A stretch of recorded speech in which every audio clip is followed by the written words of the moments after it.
Hello everyone, welcome back to another video on how to fix online. In today's video, I am going to show you how to fix login problems with IRCC account. If you are having trouble logging into your account, here are some fixes you can try. The first thing to do is to check that you have a stable internet connection, either through Wi-Fi or cellular data. Then try logging in again. Also make sure that you are typing your information correctly. The second step is to clear your browser cache and cookies. Sometimes stored data in your browser can cause login issues.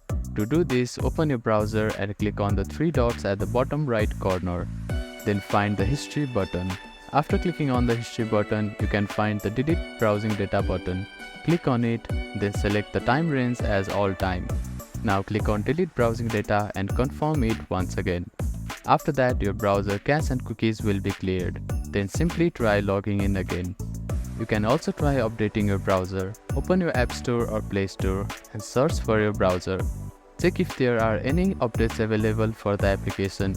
You will see an update button. Tap on it to download the latest version of it.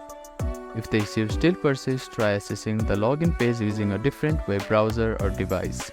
I hope these fixes helped you to get logged into your account. If none of the above steps resolve the issue, reach out to the IRCC customer support for assistance. They may be able to provide further troubleshooting steps and help you solve your problem. If you have any questions, please let me know in the comments below. Do not forget to like and subscribe for more helpful tips and tutorials. Thank you for watching.